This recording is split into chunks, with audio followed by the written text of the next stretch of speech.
Bonjour tout le monde. Aujourd'hui, je vais vous répondre à vos questions concernant la sollicitation des dons pour faire un don lors du défi des escaliers. Imaginons que vous avez entendu parler du défi des escaliers pour toutes sortes de raisons, puis que là, vous voulez faire un don à l'événement parce que on ramasse des fonds pour les personnes qui sont atteintes de sclérose en plaques en Mauricie et les services qu'on leur donne. Je vais vous faire une autre vidéo prochainement là, pour vous expliquer un peu qu'est-ce qu'on fait ici avec comme service. Donc, si vous choisissez de faire un don à l'événement, c'est tout à fait possible. Vous vous rendez sur défi escalier avec un sp.ca. Ça fait vraiment comme deux S, un après l'autre, là. Défi escalier sp.ca. Puis, vous allez arriver à cet endroit-là. Sur le défi des escaliers, vous pouvez cliquer pour faire un don pour cet événement.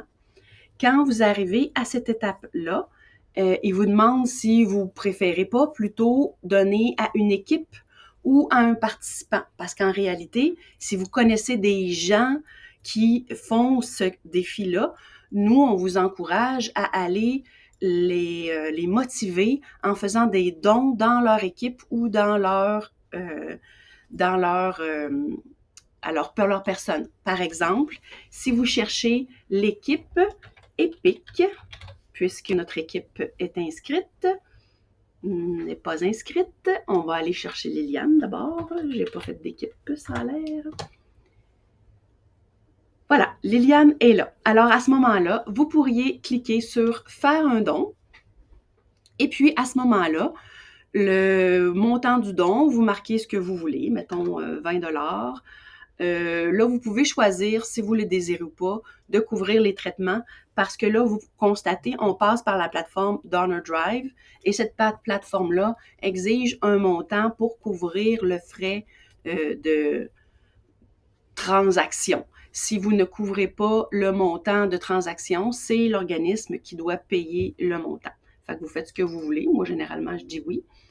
Et puis après ça, on passe à l'étape suivante et ils vont vous poser quelques questions. Pour quelles raisons vous vous impliquez.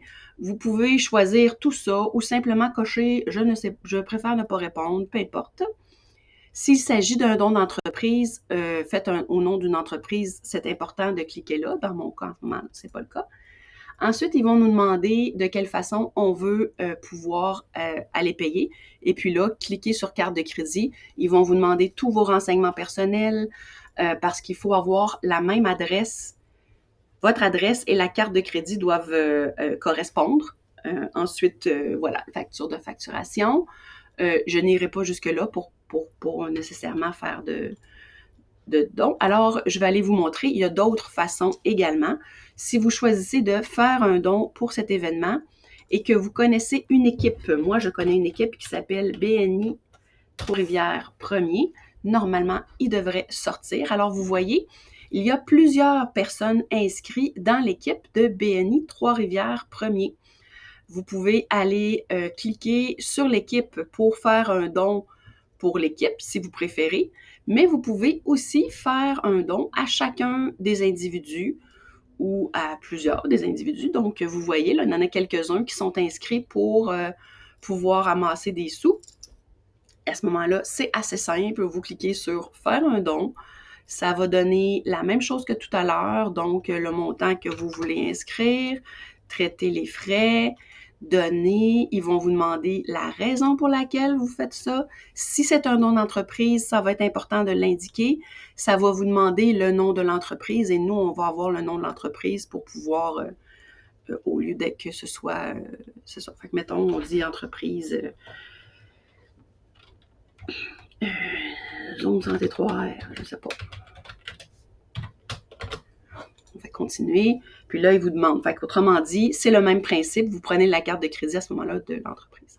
Bon, fait que ça, c'est pour les dons qui sont pour les gens que vous connaissez, tout ça. Si jamais vous êtes plutôt une personne qui choisit de stimuler la réception de ces dons, alors, quand vous êtes sur la page d'accueil, cliquez sur « Ouvrir une session » et vous allez arriver sur votre page. Quand vous vous inscrivez au défi des escaliers, vous obtenez automatiquement votre page. D'ailleurs, l'année prochaine, quand vous allez vouloir vous inscrire au défi des escaliers, cette page-là va encore exister, alors il va falloir que vous vous rappeliez de votre mot de passe. Écrivez-le quelque part. Donc, si jamais vous voulez partager cette information-là pour pouvoir, mettons, sur Facebook, faire une demande, vous vous rendez dans le bas, je ne suis pas sur le bon onglet, vous vous rendez sur votre page, dans le bas de votre page, ça va être inscrit « Obtenir le lien vers la page ».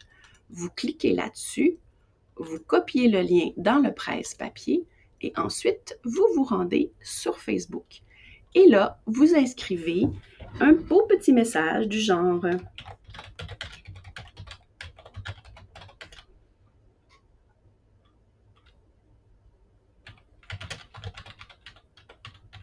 Merci d'encourager ma participation à ce beau défi. » Puis là, vous mettez votre lien.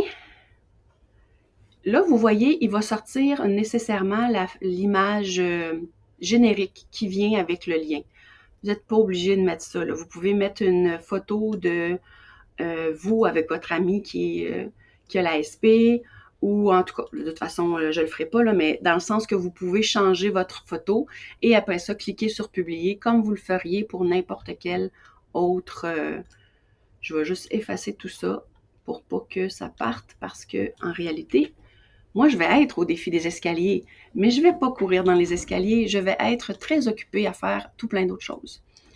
Ça, c'était la première étape pour partager ça sur Facebook. C'est la première chose que je vous recommande. De cette façon-là, vous allez simplement aviser les autres que vous participez au défi des escaliers et qui peuvent vous encourager parce que vous faites ça pour la cause. Des gens vont vouloir, des gens vont pas vouloir, c'est correct. Si vous souhaitez solliciter des dons de façon plus précise, vous pouvez utiliser envoyer des messages. Un message, dans le fond, ce que c'est un courriel. Alors, vous pouvez envoyer ça. Vous pouvez choisir des destinataires. Moi, j'ai déjà plusieurs destinataires puisque j'ai des personnes qui ont donné souvent, soit pour la marche, soit pour le défi des escaliers, puisqu'on utilise toujours la même plateforme, c'est gardé en mémoire, vous pouvez les ressolliciter. Donc, c'est déjà inscrit. Par contre, moi, je pourrais décider de solliciter quelqu'un de complètement nouveau, comme, mettons, Liliane Demers à spcanada.ca. Et puis là, cette personne-là, on lui écrit un beau petit message en français, puisque ça va être plus pertinent. Et vous faites envoyer le message. Et là, le message est parti. Et voilà, la personne, vous savez qu'il y avait un destinataire. Évidemment, le don n'a pas été reçu encore. C'est une belle façon de faire vos suivis. Le défi des escaliers va avoir lieu maintenant dans 18 jours, parce que c'est pas en fin de semaine, c'est la suivante. Évidemment, notre objectif de 30 000 là, sur la page, ça indique que nous sommes rendus, je pense, à 8 000, mais il y a des dons qu'on a reçus hors ligne, donc qui apparaissent pas nécessairement, c'est ça, ils apparaissent pas nécessairement là.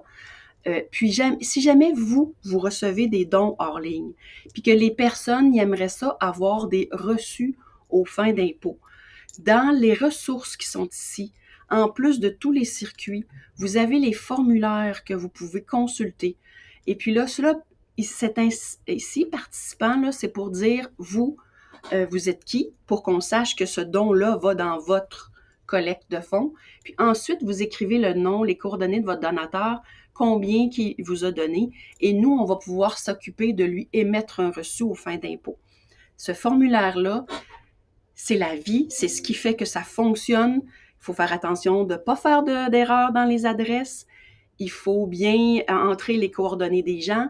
Il y a des gens qui ne veulent pas de reçu aussi, et c'est correct, là. À ce moment-là, vous pouvez simplement ramasser l'argent, nous le donner, puis vous marquez anonyme, puis à ce moment-là, ça fait que votre formulaire est quand même balancé au montant que vous recevez. Ça assure également les personnes qui vous donnent de la transparence de tout ça, puis qu'il n'y a pas d'argent qui est perdu à quelque part ou quoi que ce soit.